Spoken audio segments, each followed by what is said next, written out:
Welcome to another episode, guys. How you guys doing? Is the audio sound all right? Can you guys hear me? Let me know in the chat if everything's looking good, everything's sounding good.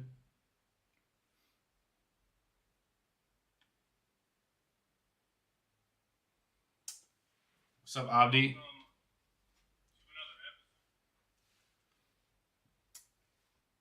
All right, guys. So here we are, coming at you guys with another live edition of our previews. Right. So we got a big time matchup on Saturday. Right.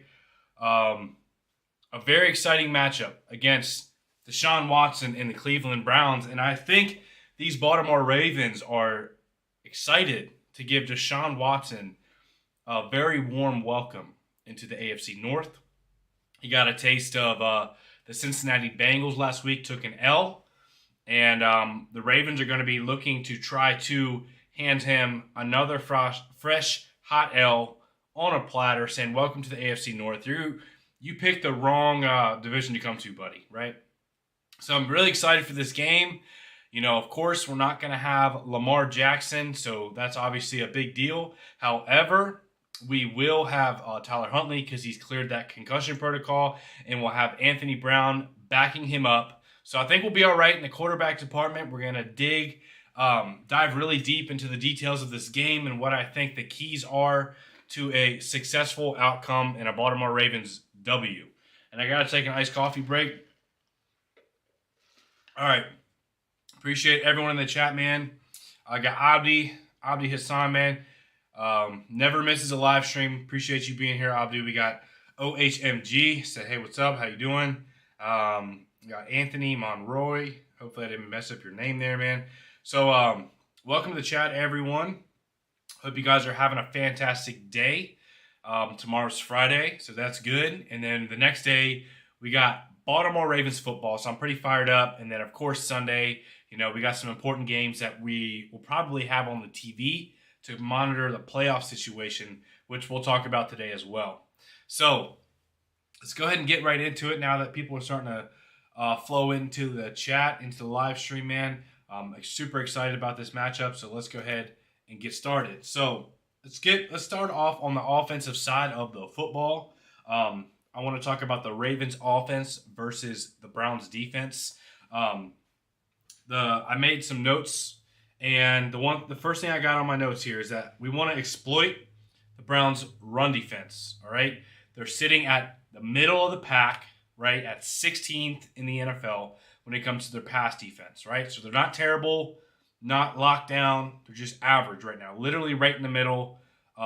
Dead smack in the middle of the rankings at 16th when it comes to the pass. However, when it comes to their run defense, they are not looking too hot. They are sitting at 22nd in the NFL when it comes to their run defense. They're allowing 128.1 yards per game, which is not good. And you are facing the number 2 rushing offense in the NFL. You saw that run game get really hot last week against the Steelers. Of course, J.K. Dobbins is back, right? Of course, Gus Edwards is back. You get those two guys rolling downhill with all the extra energy and juice they bring to this Ravens rushing attack. And I think the Browns are going to have a very hard time stopping this rushing attack. Not to mention, Ronnie Stanley's back, and he's blocking at a very high level, throwing some Patrick Ricard opening run holes, smashing linebackers on the second and third level, man. Very excited about what this Ravens rushing attack can do against the Browns. And, you know, I think the Browns, they know what the Ravens are. They know that we want to run the ball. So we may have to beat them, you know, in the air with Tyler Huntley's arm, which I think he's very capable of. Set up the run game, get it going, hit some play action to Mark Andrews, Isaiah Likely, maybe try a deep shot to Deshaun Jackson. We know Demarcus Robinson has been very reliable this season for us. So it's not like we don't have any pass catching options. We have NFL talented weapons. Maybe not the best weapons, right? But we got guys who can get the job done. So we want to exploit the Browns' run defense. We talked about how the Cleveland pass defense is 16th, allowing 215.8 yards per game. And as far as the Ravens' offensive keys, the next thing I got is that you got to punish Myles Garrett. Don't let him wreck the game. One thing I saw last week, which was absolutely beautiful. One of the first plays of the game, Patrick Ricard came in motion and just wrecked TJ Watt. I mean, absolutely blew him out of the play and punished him.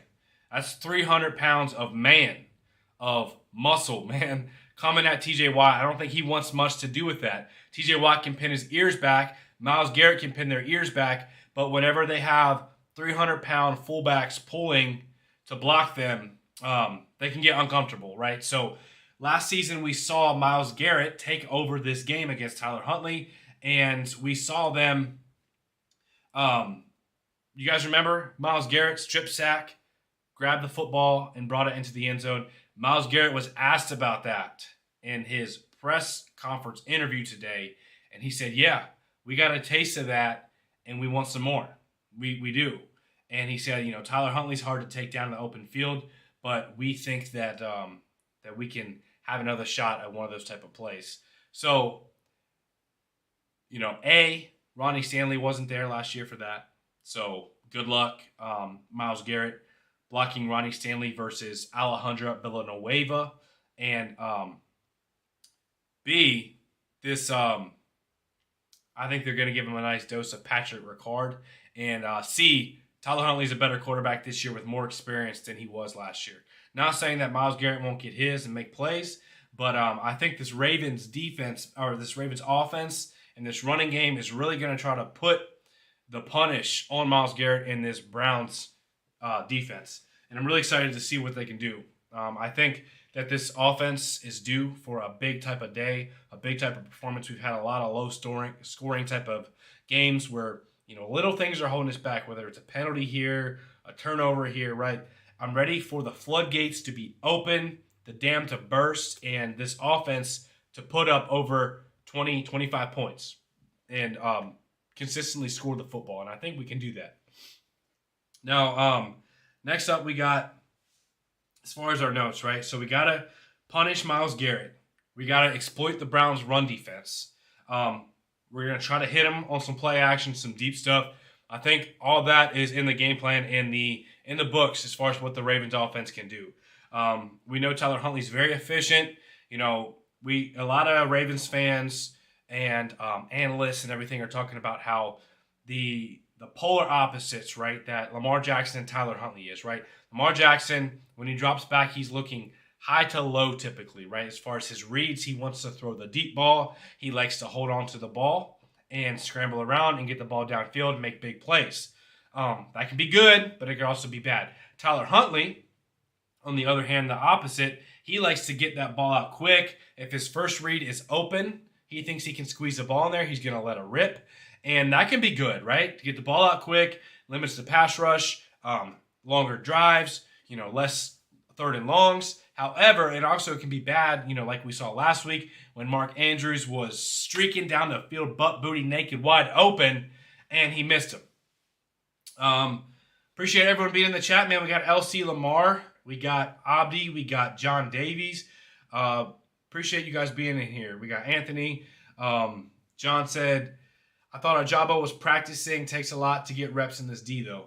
Yeah, Ajabo has been healthy, has been practicing. He's just simply stuck behind a log jam of talented outside linebackers, edge defenders. You got Adafe Owe's snaps are being drastically reduced with the emergence of JPP playing the run very well, and also kind of being a little bit of a bully pocket type of collapser as a rusher. So, of course, Justin Houston and Tyus Bowser coming back, you want those guys out in the field. So it's hard to make David Ajabo active, and it's hard to give Adafe Owe snaps whenever all these veterans are playing at such a high level. So our 4 keys to the Ravens offense: exploit the Browns' run defense, 22nd in the NFL.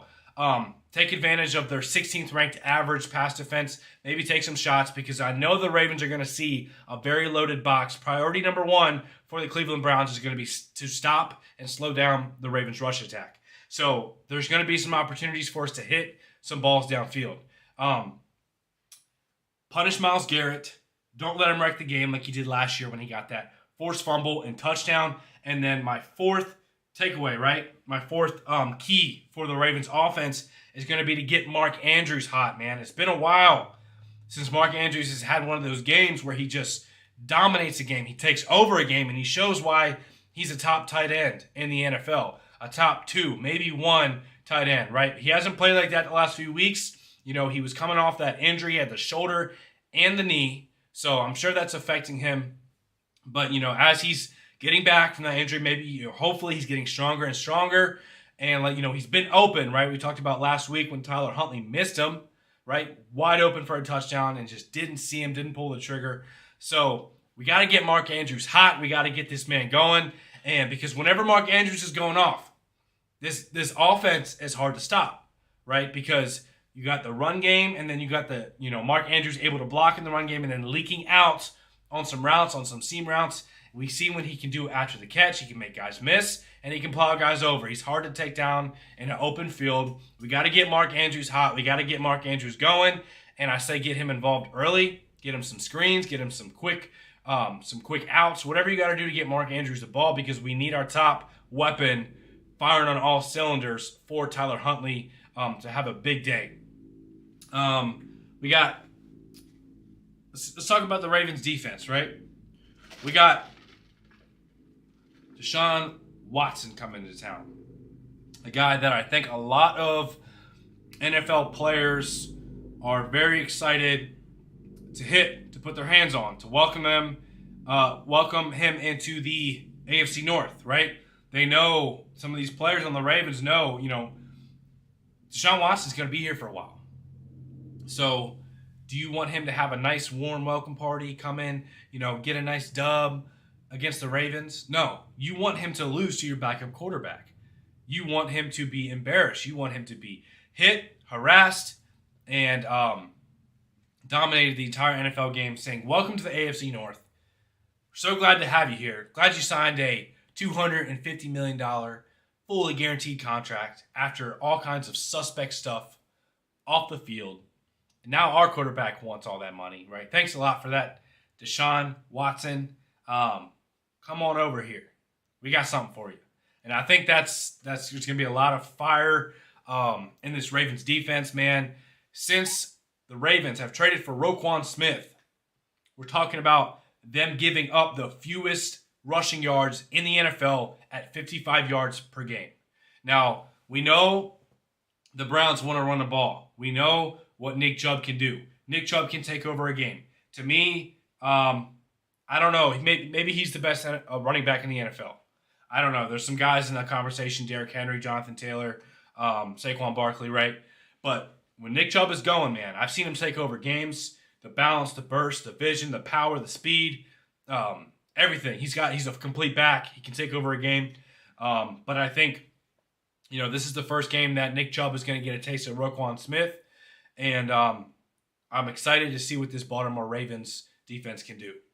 Abdi said, guys, hit the like button. I would appreciate that. Appreciate you, Abdi. Helps get the content out to more people. And I would appreciate it. Shout out to Abdi for getting the chat hype.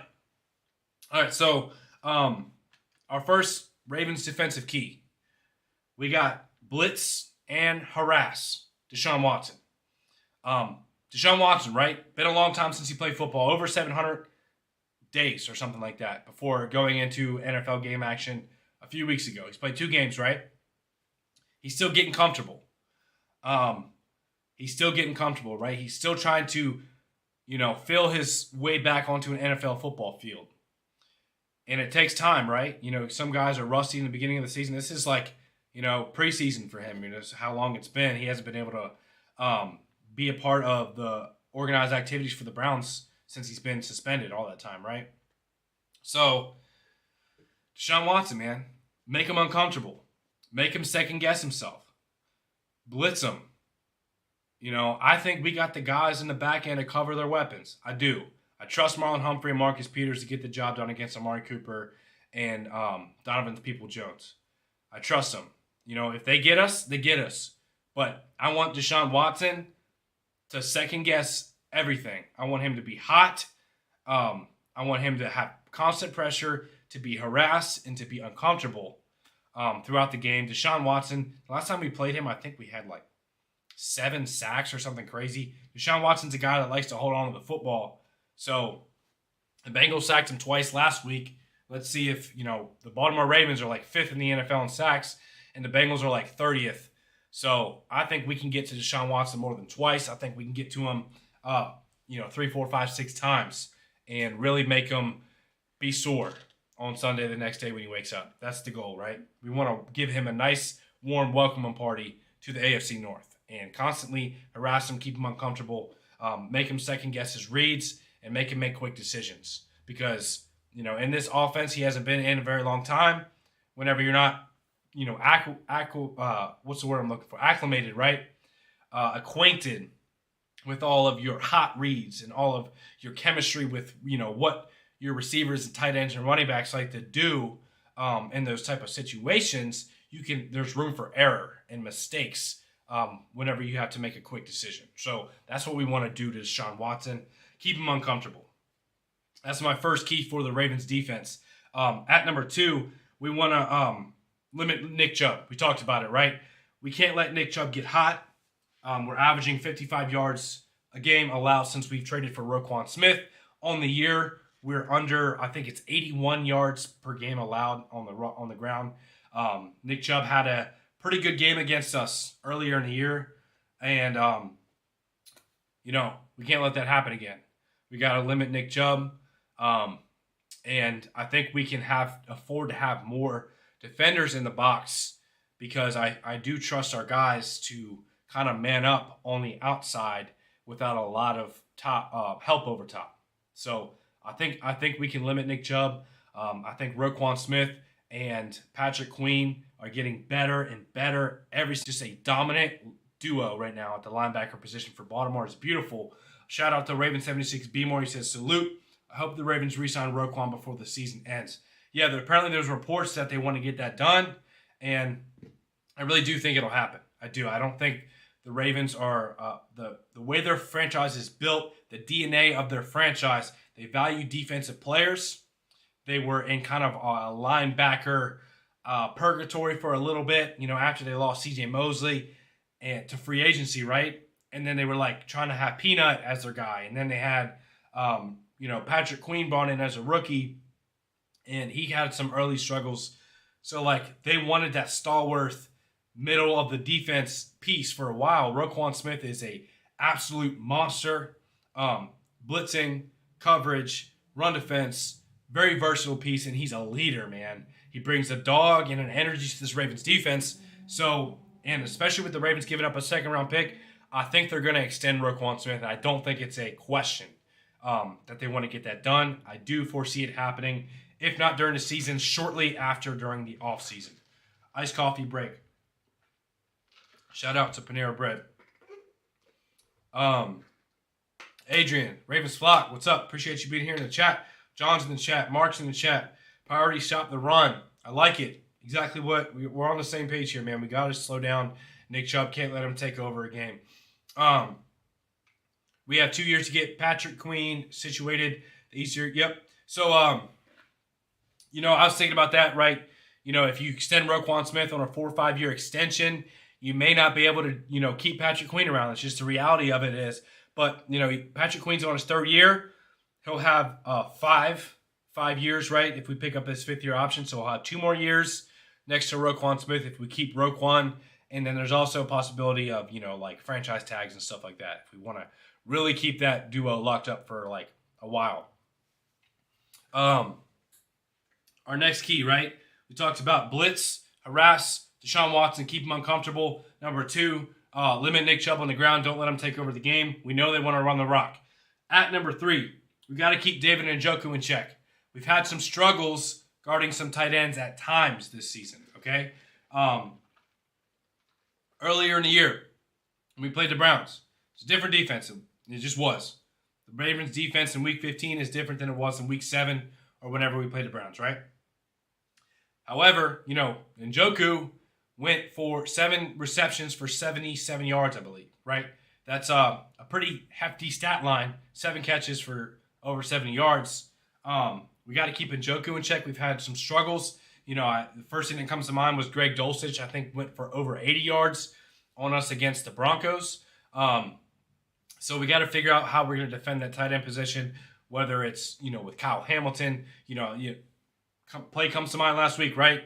Pat Freiermuth, right, for the Pittsburgh Steelers, had a couple nice catches on us to move the sticks. And then he had that big touchdown, right, to kind of put the Steelers back in the game. So we got to limit Njoku. And then let's get into our key matchups, right? Let's get into our key matchups. My first key matchup is Marlon Humphrey versus Donovan Peoples-Jones. That may not seem significant to you. And you may think, well, Marlon Humphrey would probably be on their number one, Amari Cooper, right? Well, the way the Ravens typically play, they usually have Marlon Humphrey as the right cornerback and Marcus Peters as the left, depending on how you're looking at the field. But Marlon Humphrey, if he's on that side that he typically stays on, which the Ravens seem to do consistently, and Donovan Peoples-Jones lines up against him, I think they're going to test him. They saw it because last week we saw George Pickens have a deep ball caught on Marlon Humphrey, and I think Deontay Johnson as well. So, I like my matchup with Marlon Humphrey. I don't care who Marlon Humphrey's playing. I think he's one of the best corners in the league. I think he's talented. We've seen him pick off balls whenever he's trying to get tested. We've seen him make beautiful pass breakups or just be in the hip pocket.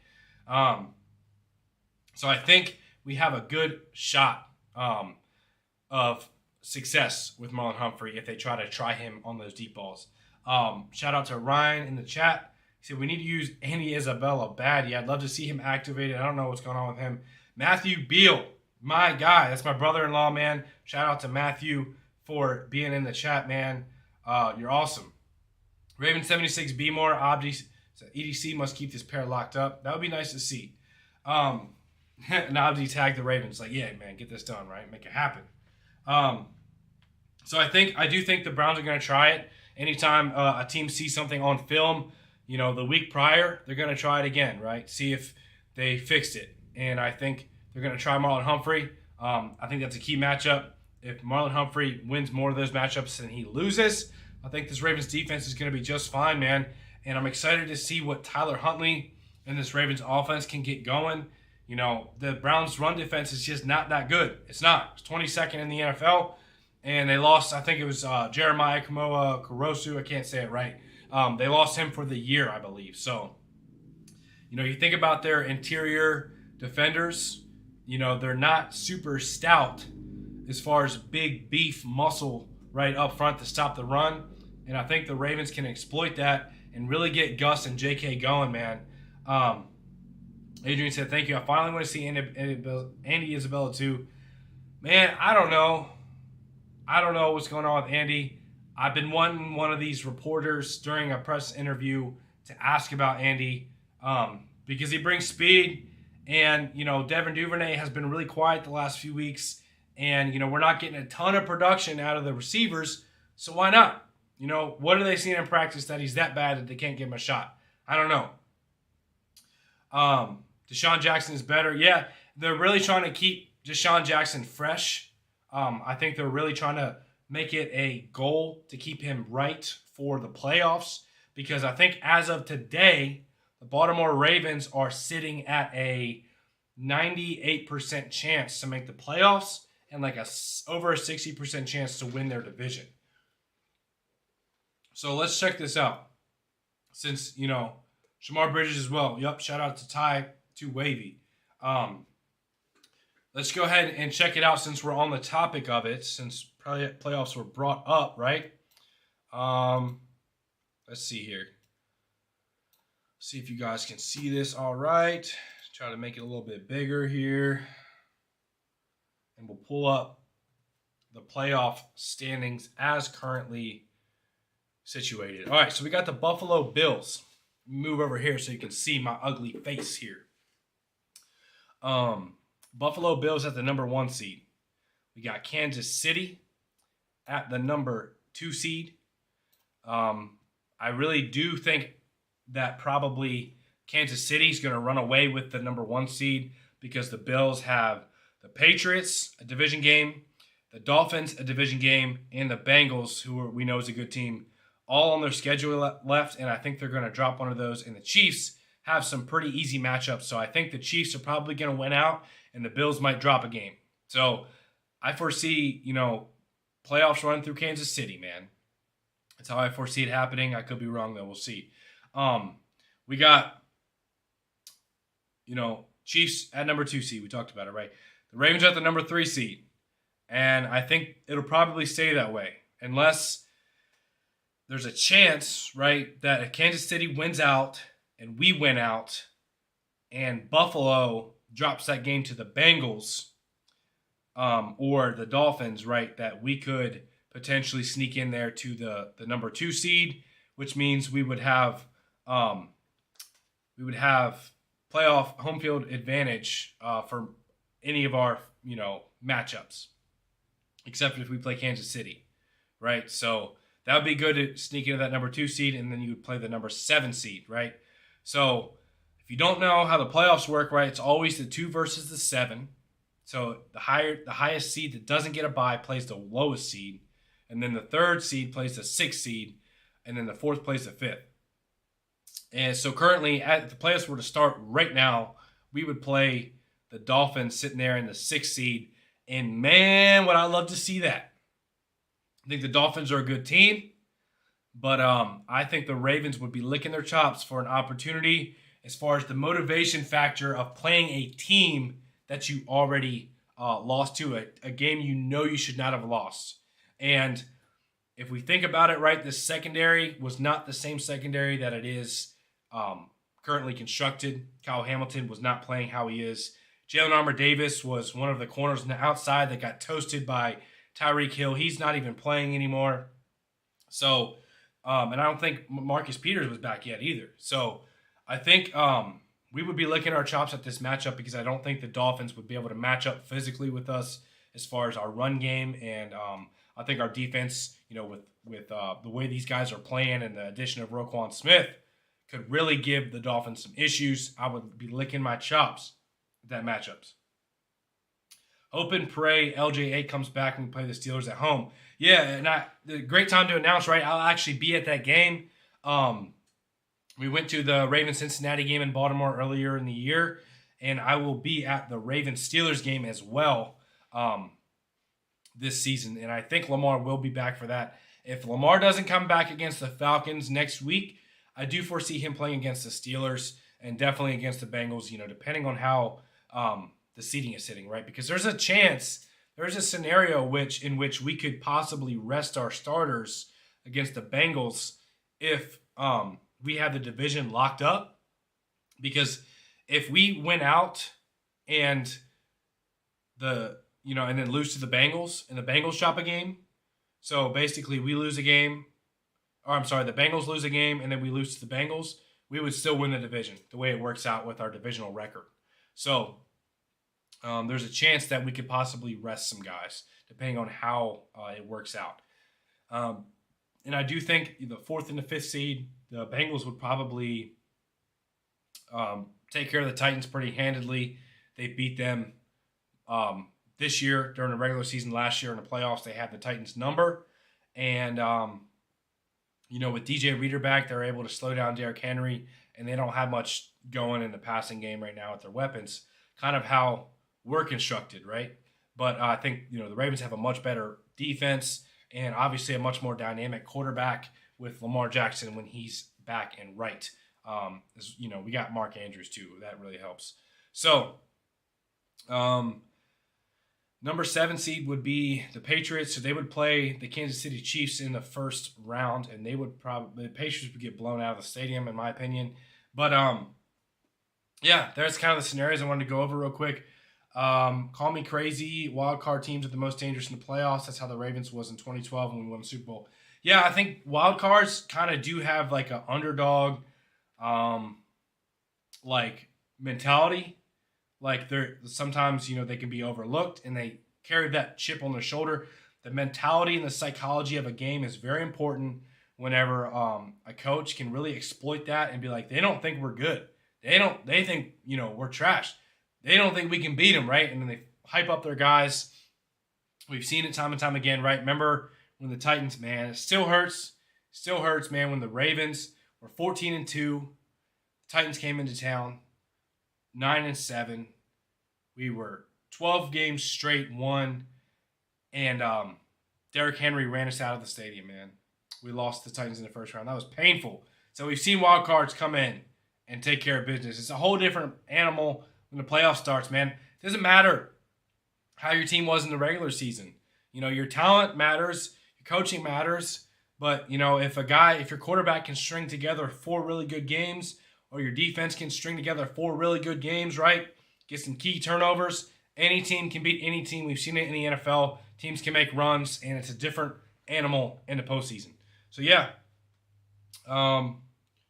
Just wanted to kind of go over the playoff scenario with you guys real quick and talk about where the Ravens are currently seated. I think the Ravens have a good shot at winning the division. If we don't win the division, we'll probably be at the 5th seed. And I think there's a good shot we will beat that 4th seed, which honestly, I think the Titans are probably going to drop out because of the Jaguars. The Jaguars are looking really good, really dangerous. Ever since they beat the Ravens, they were like, what? We can beat a good team?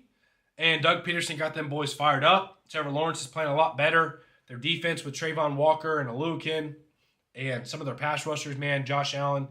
So the Jaguars still play the Titans again if they can beat them.